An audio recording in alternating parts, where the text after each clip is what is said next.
This is Focus, the video news magazine of Toledo Technology Academy of Engineering, with your host, Blake Theodoro. Projects are a major part of the TTA curriculum, not just in labs, but also in academic subjects. Social studies students in grades 7 through 10 are required to do a history project as part of National History Day. I'm Cameron Levels. I made all these student history projects with this year's NHD theme, Frontiers in History. All sophomores take economics, a one-semester course, but some students take it a step further and are engaged in real-world investing. This year, they started an investment club with their eye on the stock market. I'm Zak Sahloff with the TTA Investment Club, and these guys believe in the old adage, buy low, sell high. Students displayed their many talents in the annual TTA Talent Show with a wide variety of acts. It was a most entertaining afternoon. I'm Alex Kornmeier on the TTA stage, and I'll prove to you that TTA's got talent. Now, from the campus of Toledo Technology Academy of Engineering in Toledo, Ohio, here's your host for this edition of Focus, Blake Theodoro. Welcome to this all-new edition of Focus. Each year, students in Mr. Brandt's and Mrs. Asmus's history classes are assigned a project for National History Day. Those who choose to go to the regional competition at BGSU have a chance to make it into the state finals. Focus reporter Cameron Levels previewed the projects with this year's theme, Frontiers in History. Each year, students in grades 7 through 10th in both Mr. Brandt's and Mrs. Asmus's classes are assigned a project in social studies. They must create a presentation for National History Day, and these students were all in. The theme this year is Frontiers in History, People, Places, Ideas. Students could choose the topic, so long as it was 25 years ago or later. Students start on day 1 in August and continue through February. Their choices of format are an exhibit, a website, a video documentary, a written paper, or a performance. A big reason why we do this is that it really ties in with what our juniors and seniors do in the labs. They're essentially doing the same thing. They are picking a project that they're going to work on for the year. They spend a lot of time doing the research, and then they present that, and they continue to refine that. Ideally, NHD should be the same thing, where students are continuously revising their project and making it better. Students can opt to go to BGSU for local competition. If they make it there, it's on to state in April. And if they make it there, the next stop is the big one, national competition in June. The projects are mandatory, but students really get involved in the topic, and they put a lot of time and effort in their assignment. My first, bit of research, it told me some, basic things, but once I really got into it, I started seeing things that weren't actually in those websites. And so when I was actually creating my paper, I was using a ton of different sources to create it because I was finding information that other sources didn't originally have. It was a really good amount of work. It was difficult, and I would say one of the more difficult parts was learning the NHD website builder and all. But in the end, we finished it and did well. Many of the projects have a theme that is creative, and some are out of the ordinary. We chose the abolishment of child labor, and we did it in exhibit. We chose to do the abolishment of child labor, just because we found it as an exciting or an important topic. I did Vlad the Impaler because I wanted to do a castle for my project, but it was too old because I couldn't find anything before that related how it was a frontier in history. So on one of the websites that had the castle, it showed Vlad the Impaler, so I picked him because I just was like, he seemed cool. I chose Walt Disney and how he changed animation because I watched him as a child and he inspired me, and basically he added a lot of new features in animation, like he added sound to it, like in one of his first animations, Steamboat Willie. We wish them the very best as they move through the competition, and who knows, they may wind up on the national stage. Reporting for Focus, I'm Cameron Levels. 68 TTA students competed at the regionals at BGSU.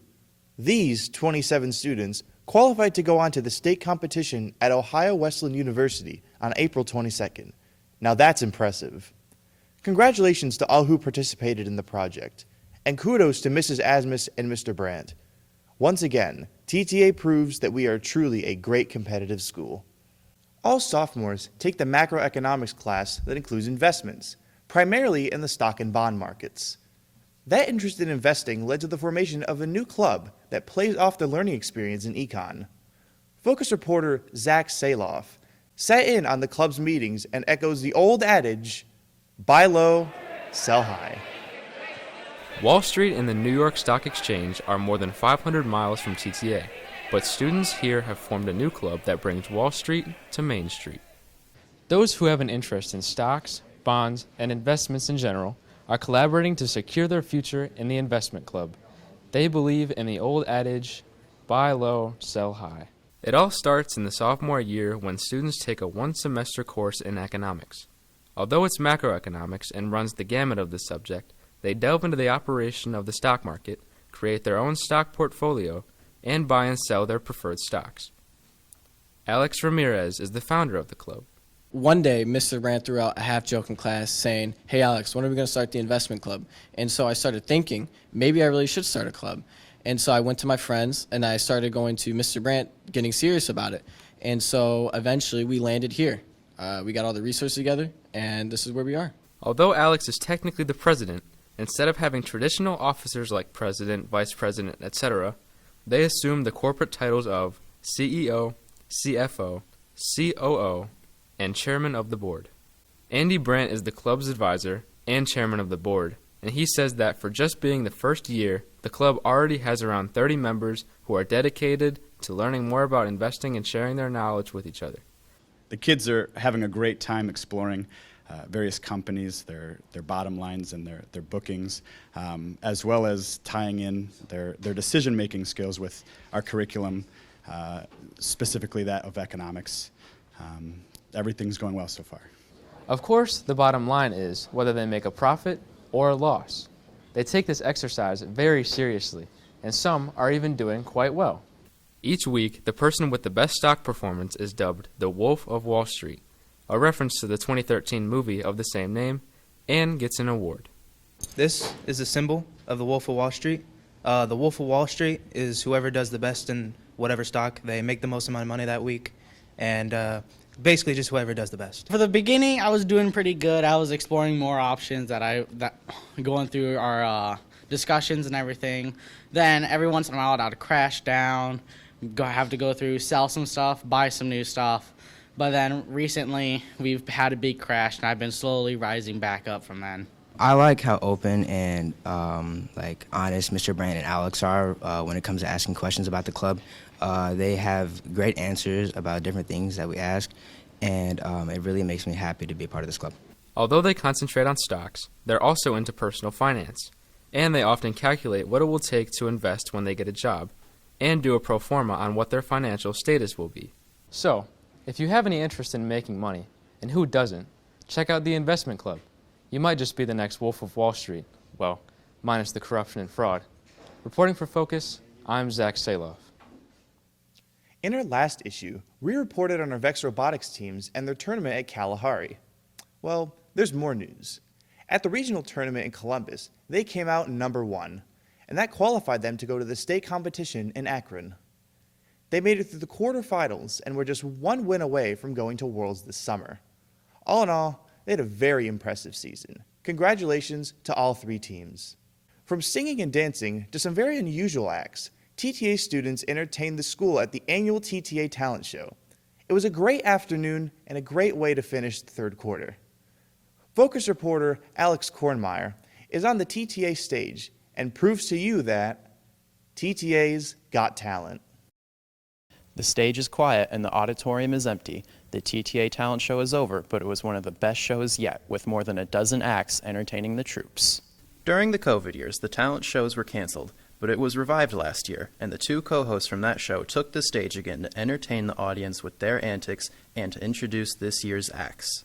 We held auditions. We had about 15 acts, and we had 3 rehearsals before the actual show. We had one yesterday, and it came out perfectly. All the audio and all the staff they're all ready, and I think today's show is going to come out really well.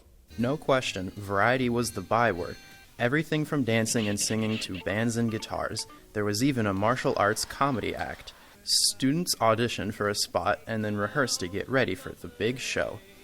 I wasn't planning on doing the talent show this year, but Alan Picat came and threatened me, so I decided to do Stars from Les Miserables. The three of us decided to do a song and dance by Nat King Cole and just wanted to have fun. Since TTA does not have formal music and theater programs or classes, this is an opportunity for students to showcase their talents.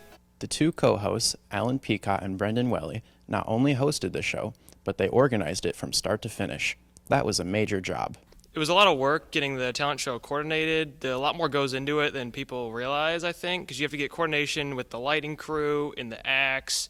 We have to pick out costumes. We have to pick out acts we think will be funny. And then we also have to actually have enough time for the talent show, because this year I believe we have a 2-hour slot.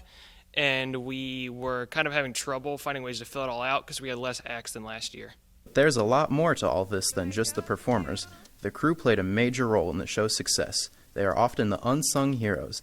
There was the sound crew, the lighting crew, the stage crew, and probably one of the most important tasks, the guy who pulled the curtain between the acts. Well, I love watching the auditions. I loved doing it last year, and this year was more fun than last year. And I wanted to learn the light board, so that was an experience. Well, you know, there wasn't a lot of time in between acts, so we really had to hustle to get the stage ready for each act. But it was a lot of fun. This year's show was bigger and better. It seems like we have talent coming out of the proverbial woodwork. In the TTA auditorium and reporting for Focus, I'm Alex Kornmeier. Last month, we reported on the TTA junior varsity and varsity bowling teams. The focus was on Zak Sahloff, who had a perfect 300 game.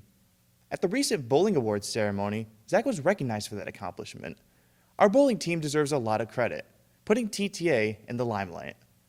And our quiz bowl teams were asked to participate in a recent state tournament for smaller high schools. Congratulations to our great teams. Well, that's all for this edition of Focus. We have many more stories ahead to share with you in the coming months, so stay tuned. If you have story suggestions or comments, please email us at focus@toledotechnologyacademy.org. Focus is a production of the TTA Video Productions class. On a personal note, this will be my last time hosting Focus since I'm headed to my senior internship. But on behalf of the entire Focus News team, I'm Blake Theodoro. Have a great day, and thank you for watching.